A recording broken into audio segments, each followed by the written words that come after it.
Hello, Void Dwellers.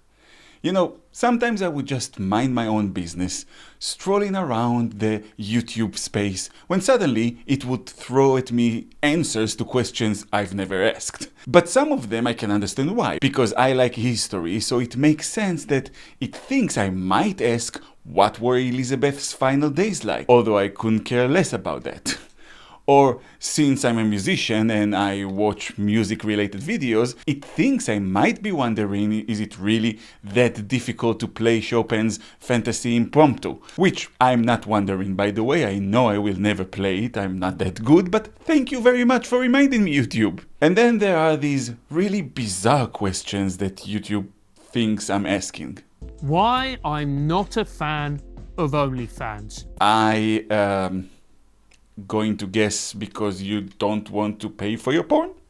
Every single piece of content on YouTube seems to be about how the West is facing a complete moral collapse. To be honest, I think they may have a point. Everywhere I look, our culture seems to be descending into some kind of weird moral degeneracy. Oh, do you mean the degradation of our political systems? The way academia has been overrun by postmodernism, political interests and attention-seeking overlords? Or maybe you're talking about how the mainstream media is controlling the flow of information even in the age of the internet and leading to a rise in misinformation, tribalism and anti-Semitic views in the West. The latest example of this is the competition for the Ballon d'Or. The two main competitors are Lily Phillips and Bonnie Blue. These ladies are competing to have sex with the most men in a 24-hour period. Sex. Of course it is. It's remarkable to me how many people in the human creature can't seem to get past that stage of being a 12-year-old kid who giggles and becomes red in the face every time someone mentions peepees. But what is even more pathetic is how people can be so preoccupied with what other people who have absolutely nothing to do with them, total strangers, are doing with each other sexually. It's the same idiotic psychology behind homophobia. I could never understand that even as a kid when I saw these demonstrations against gay people and their rights. To think that someone was sitting at home and getting all upset because two consenting adults were doing something with their dicks that he was totally not into.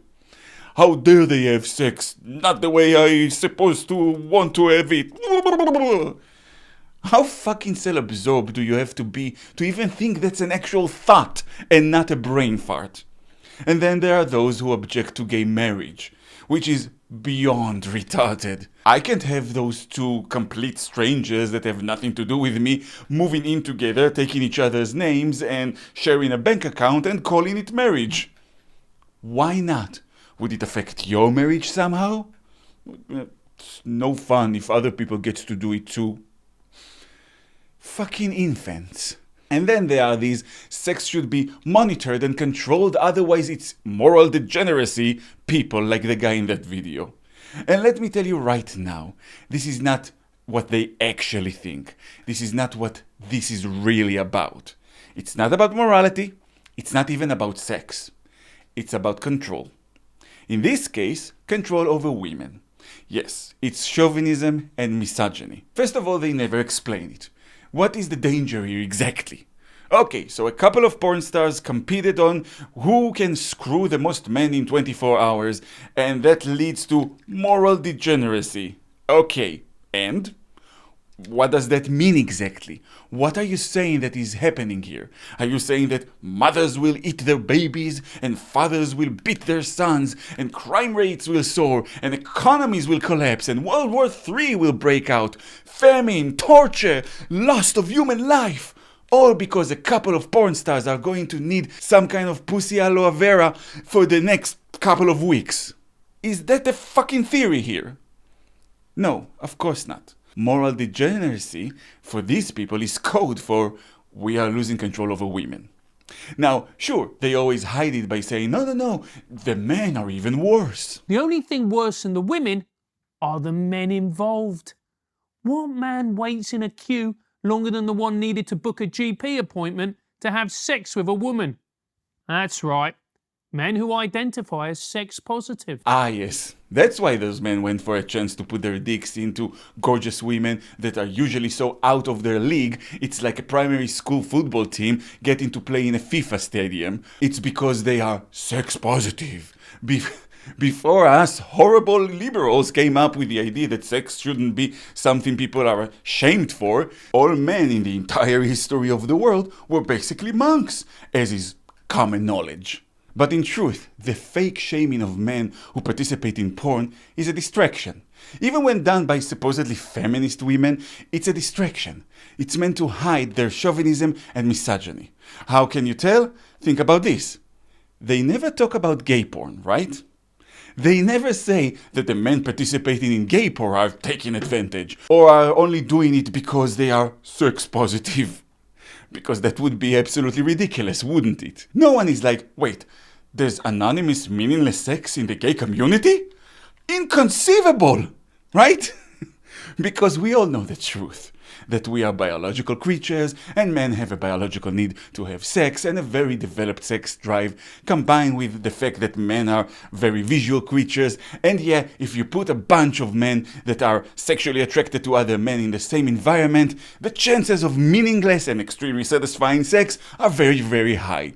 The point is, no one ever goes after gay porn because that would be like a magician doing a magic trick with a transparent deck. The bullshit would be exposed. What they are really complaining about, what really scares them, is a woman who owns her sexuality, who uses it not just for her own pleasure, but for her own benefit. That's where this high and mighty talk against sex workers comes from. Even though we know for a fact that sex workers have spread much more happiness throughout the world than all politicians and YouTubers put together. But above all, this is about control over other people. This particular example comes from the misogynist point of view, but there are others as well, like the before mentioned homophobia.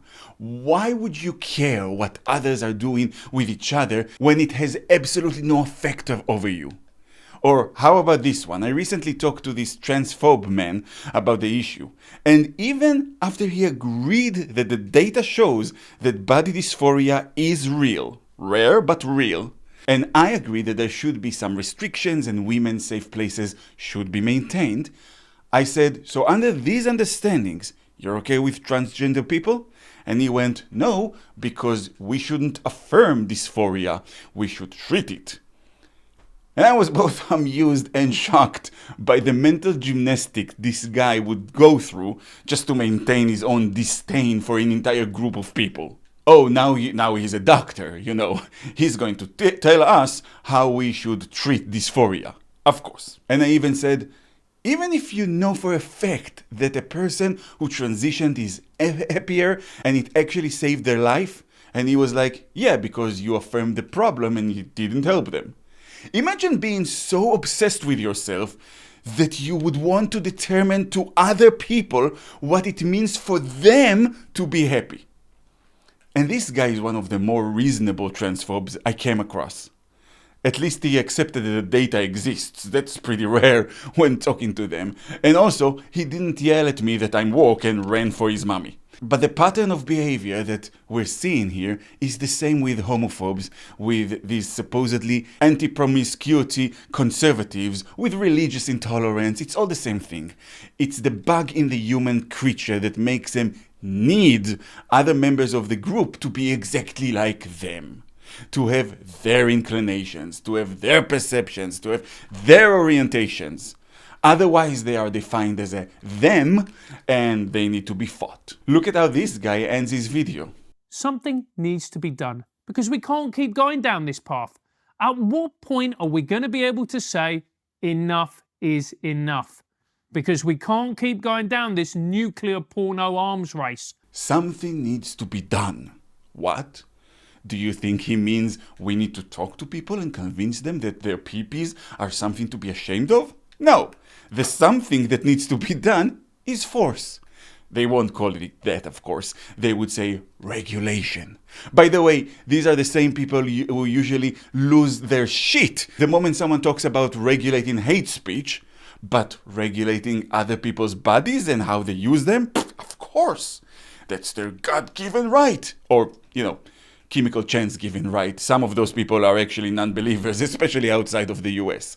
Anyway, the point is, this guy is talking about porn like it's the worst thing that is happening in the West, as if there's no corruption, racism, crime, sexual assault, and the rest of the evils that humans know to inflict on each other. No, forget about that. Women selling sex to men, that's the real issue. And I bet he also thinks that video games are another reason for concern. Another one of those things which something has to be done about. It's not about morality. It's not about society. There's no evidence or logic behind that.